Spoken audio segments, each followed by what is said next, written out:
It's Easter Sunday, and I got up early to do this video because I think it's important. I think it's important that we all understand what's happening. My thumbnail is titled "Let's Make a Deal," and you'll see Ray Dalio sitting in the background between Xi Jinping and Donald Trump because a deal is necessary. If we don't make a deal, we don't know exactly what's going to happen because some things have gotten out of control.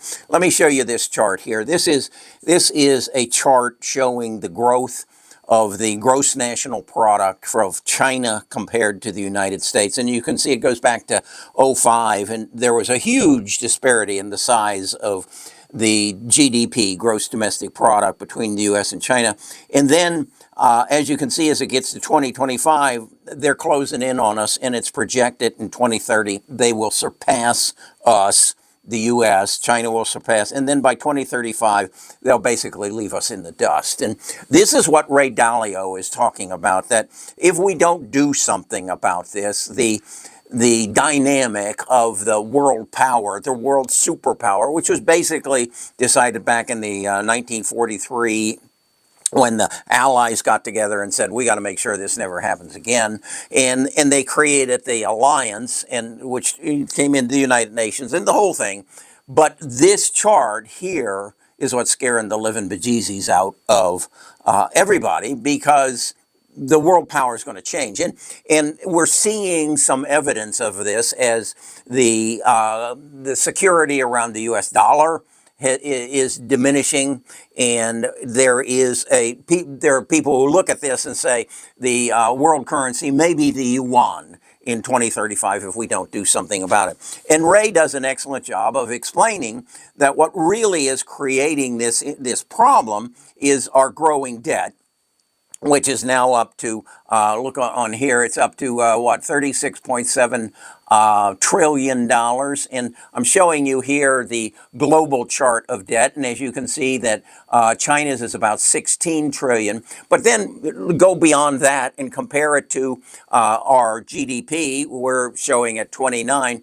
And the percentage of the GDP relative to debt. And you can see that the United States public debt to GDP is 100%. China's is an 85. But what's really scary is this next number, and that is that 91% of the United States debt is owned by someone other than the United States or United States citizens. It's owned by someone else. So you know that your debt on your home or your car is owned by someone else. Well, that someone else has the prerogative of saying the debt is due and you need to pay up. So let's assume that happened, that these countries who are lending us money to run our country, and we then make decisions of how to spend that money, whether it is, and there's some question coming to how we're spending it in Washington now, but if they said it's due, just like if the bank said to you, pay up, your mortgage is due, your car loan is due, your credit card debt is due, everything's due. Well, if that happened, each of us citizens here in the United States would belly up for $106,024. So if you're a family of four, Monday morning, you owe $424,096. Could you come up with it? No, you probably couldn't. So what happens? Well, if the bank forecloses, what happens? The sheriff comes, puts your furniture on the lawn, and probably auctions that off, and puts you out.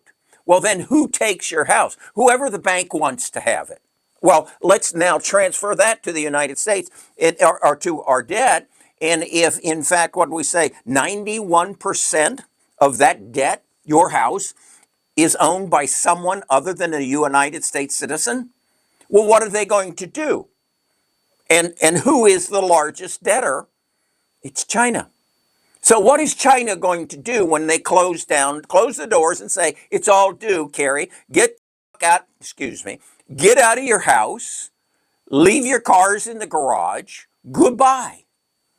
Well, they'll probably load up some airplanes and bring some Chinese over to come and live in my house, because the China government now owns it, or whomever else might own it. So that's what Ray, in a long 24-minute podcast came up with. Our debt is our biggest threat. Now, from that, we have internal problems. We have the Republicans fighting the Democrats. We have people every weekend demonstrating around the country that we don't like what's going on. We do not like a government that is trying to cut our debt. We don't like that you're putting people out of work. But what they aren't telling you, if they don't cut the debt, you're going to lose your house to the Chinese. So they'll be driving your cars next week if we don't correct this. And how do we have to correct that? We got to get the Republicans and Democrats working together.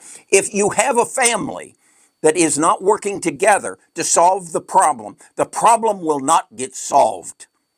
And that's what we have right now. We have a debt, we have a problem, and we are not solving it because we are not uniting as a country to solve the problem.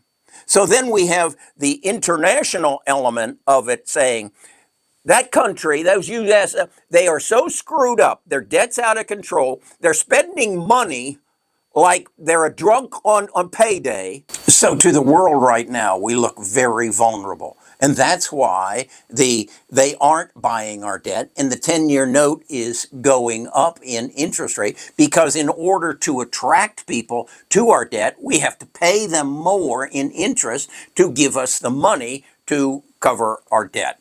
That's what's happening, and we're looking very vulnerable. And there are a number of countries stepping up and saying, this is our chance. This is our chance to to feed off of this vulnerability and change the world order. So what now has to happen is a deal has to be made. We have to recognize that, as Donald says, you don't have any cards.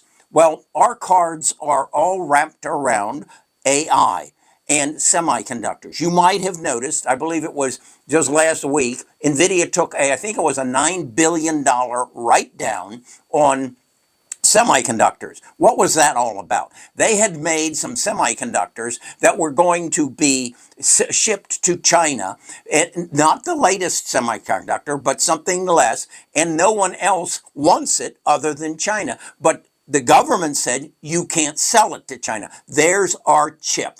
Okay, now maybe we can go to China and say, look, we'll cut the tariffs down. We'll give you access to certain levels of Silicon Valley's technology. We aren't yet going to give you access to ASML's machines that make the highest level chips in the world.